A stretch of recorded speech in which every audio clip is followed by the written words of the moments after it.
Oke, Ki. Dari kelompok 6 mau bertanya.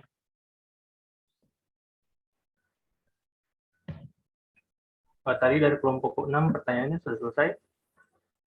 Belum. Saya bertanya aja. Menurut kelompok 10, dari materi tersebut, hal-hal apa sajakah yang menimbulkan efek kerugian secara keuangan?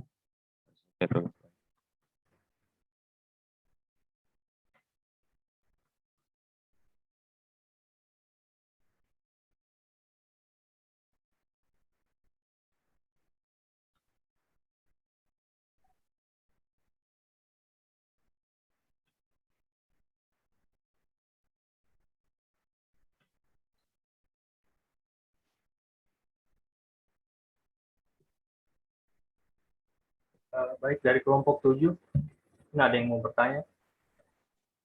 Saya. Ya, Nama silakan. saya Belen Kasinta, saya akan bertanya, sebutkan dan jelaskan kendala yang dihadapi perusahaan dalam manajemen risiko nilai tukar mata uang asing.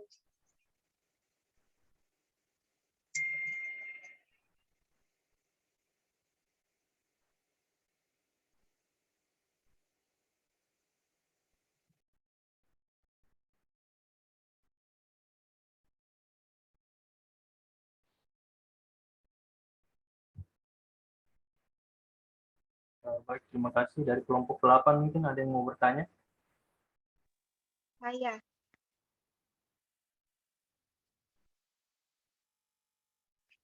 Baik, saya perwakilan dari kelompok 8, nama saya Nurul Sartina. Pertanyaan saya, bagaimana cara mengukur keberhasilan dari risiko keuangan yang diterapkan oleh suatu perusahaan?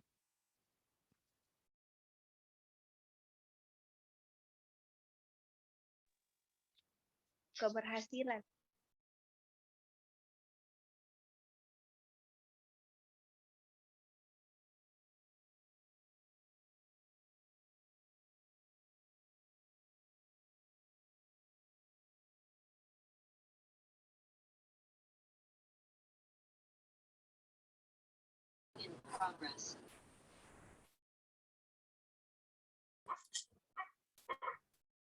Dari kelompok 9 mungkin ada yang mau bertanya? Saya persilakan. Saya perkenalkan, nama saya Ninyoman Sirnadi, saya perwakilan dari kelompok 9 ingin bertanya. Pertanyaan saya, cara apakah yang digunakan suatu perusahaan dalam menghitung dasar nilai kerugian dalam manajemen risiko keuangan? Perusahaan dalam menghitung dasar nilai kerugian dalam manajemen risiko keuangan. Manajemen risiko keuangan. Terima kasih.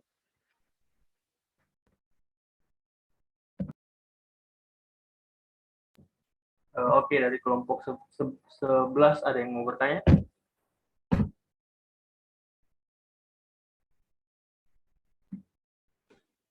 Saya. Oke, silakan.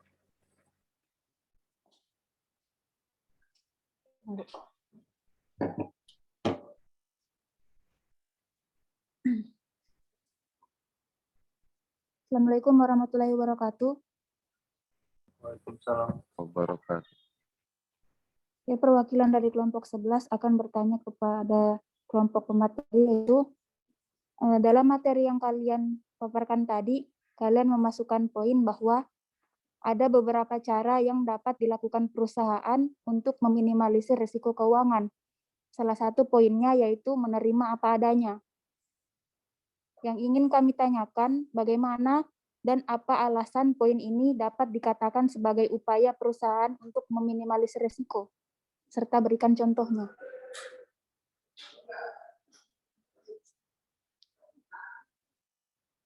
Nanti saya kirimkan. Oke. Terima kasih, Pak.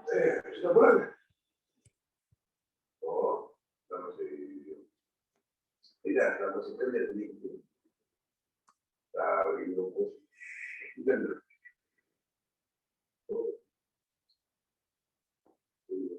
pulang, dan lupa bisa kepala. Semuanya perlu kopi dulu lah. Iya.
Mohon izin moderator.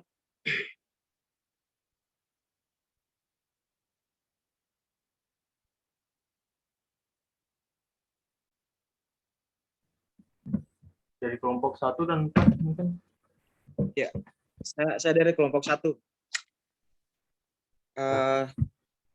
Perkenalkan, nama saya Rudi Kurniawan dari perwakilan kelompok 1. Saya ingin bertanya nih terkait dengan risiko keuangan. Saya ingin refresh setahun sebelum ini kan. Jadi kita maksudnya seluruh dunia, bahkan ya bukan cuma di Indonesia, itu berdampak pada pandemi COVID ini ya. Kita semua tahu lah soal itu ya. Nah, ini kan dampak dari pandemi COVID ini itu berdampak langsung pada perputaran perekonomian negeri, bisa dikatakan seperti itu. Selain itu, berpengaruh pada kurangnya daya beli masyarakat dan penurunan pendapatan. Yang poin pertanyaan saya ini, menurut kalian bagaimana dengan manajemen resiko keuangan khususnya pada perusahaan perbankan, dalam hal ini pembiayaan ataupun leasing, bisa mensiasati atau memanage dampak dari pandemi COVID, sedangkan pandemi COVID ini adalah sesuatu yang kita tidak prediksi sebelumnya, ya kan? Terus bagaimana peran pemerintah dalam menyeimbangkan antara pihak perbankan dan masyarakat sebagai konsumen.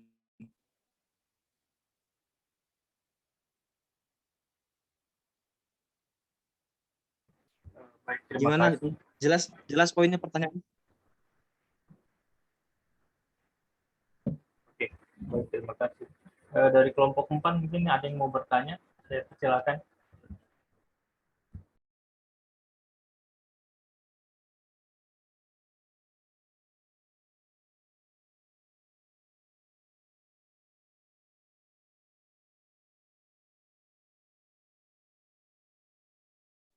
Saya, kelompok 4.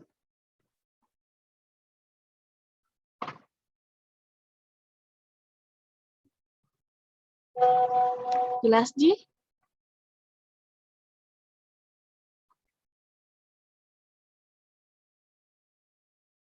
Halo. Silakan. Oke.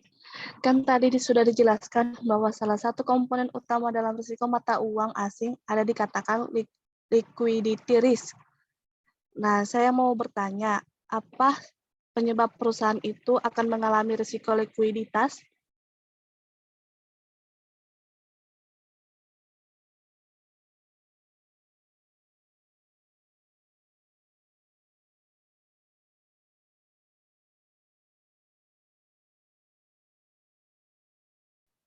Mungkin untuk kelompok 1 bisa diulang pertanyaannya yang intinya saya.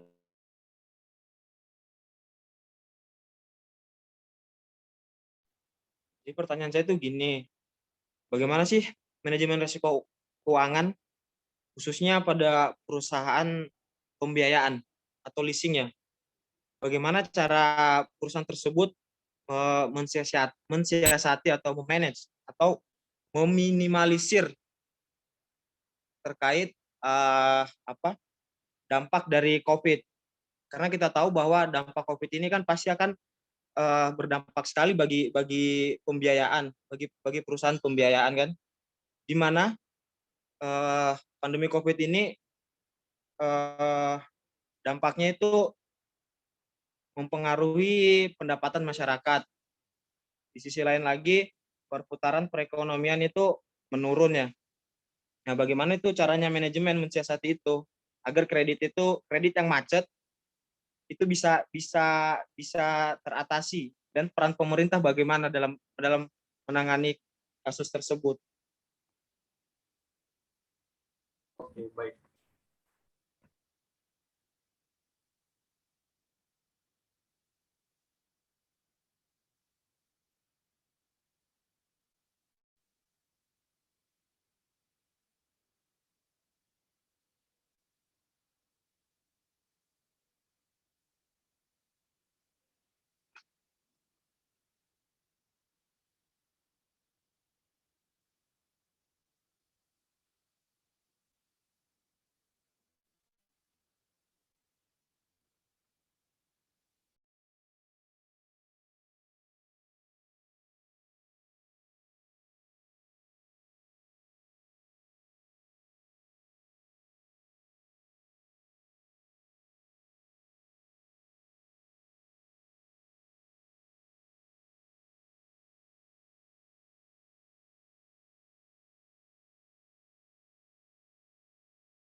Jadi pertanyaannya bagaimana upaya perbankan agar dapat meminimalisir risiko keuangan yang tidak perlu terjadi. Jadi bank menerapkan beberapa tahap untuk meminimalisir risiko kredit macet, yaitu bisa restrukturisasi ulang, penghapus buku kredit macet, penghentian penagihan, dan tata cara penyelesaian barang agunan.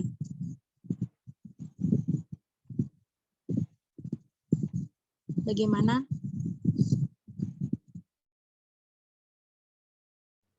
Bagaimana, Bagaimana Saudari Nuri Pataulia? Apakah jawabannya Bisa diulang? dapat diterima? Nggak bagus jaringanku. Bisa diulang? Jadi bank menerapkan beberapa tahap untuk meminimalisir risiko kredit macet, yaitu dapat berupa restrukturisasi ulang, penghapus bukukan kredit macet, penghentian penagihan, dan tata cara penyelesaian barang agunan. Oke.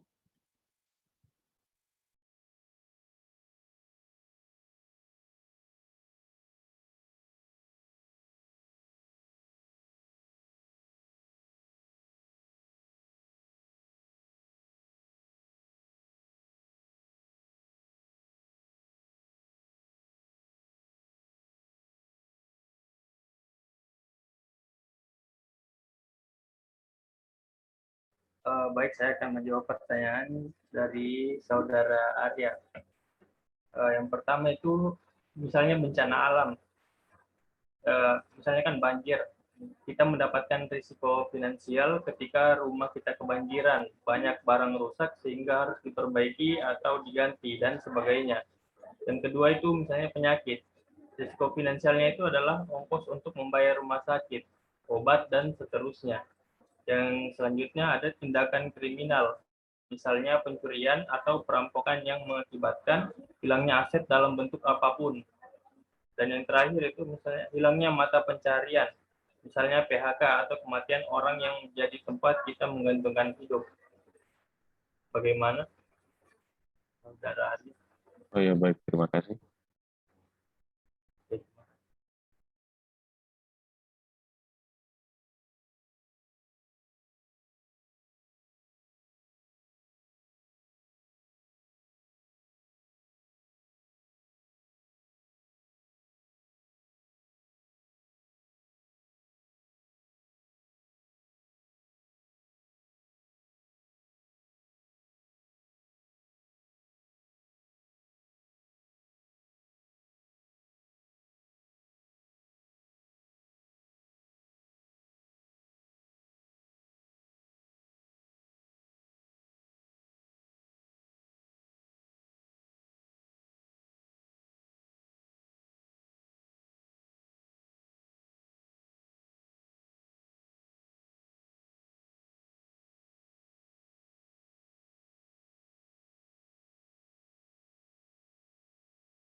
Kelompok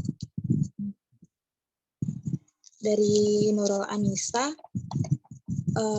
pertanyaannya bagaimana dan apa alasan poin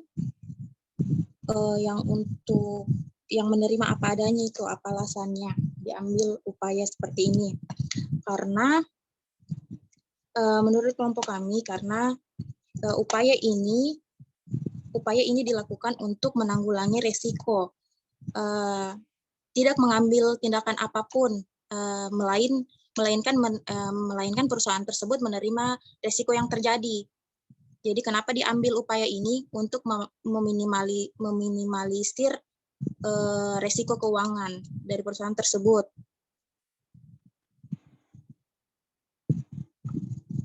Itu saja. Ada sanggahan?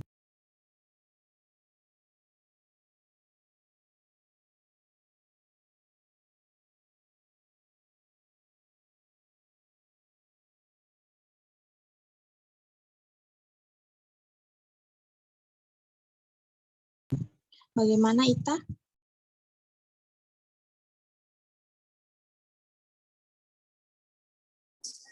Iya, terima kasih atas jawabannya.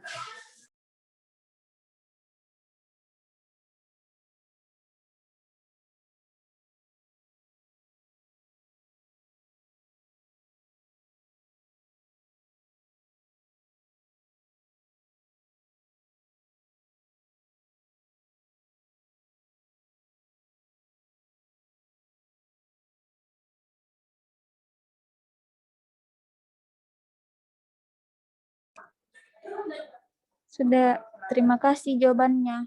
Udah puas.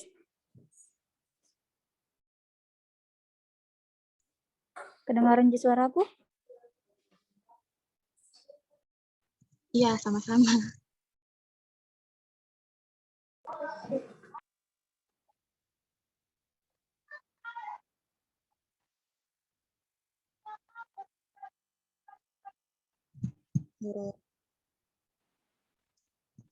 Ya, pertanyaannya bagaimana cara mengukur risiko keuangan dalam perusahaan? Jadi yang pertama, kita identifikasi dulu. Kita mulai dengan identifikasi risiko. Jadi kita pahami dulu dan kita ketahui dulu untuk menemukan risiko yang mungkin timbul dalam bisnis. Yang kedua, membuat indikator penilaian dari setiap risiko. Yang ketiga, tanggapan risiko keuangan. Jadi dapat memilih dan menerapkan langkah-langkah yang tepat dalam mengelola risiko karena sebuah tantangan besar bagi pemilik bisnis mengambil keputusan strategi yang akan dilakukan berdasarkan dari respon yang telah diidentifikasi. Dan yang keempat, membuat tabel rencana manajemen risiko. Kelima, action implementation. Yang keenam, monitoring. Dan ya, yang terakhir, evaluate dan review.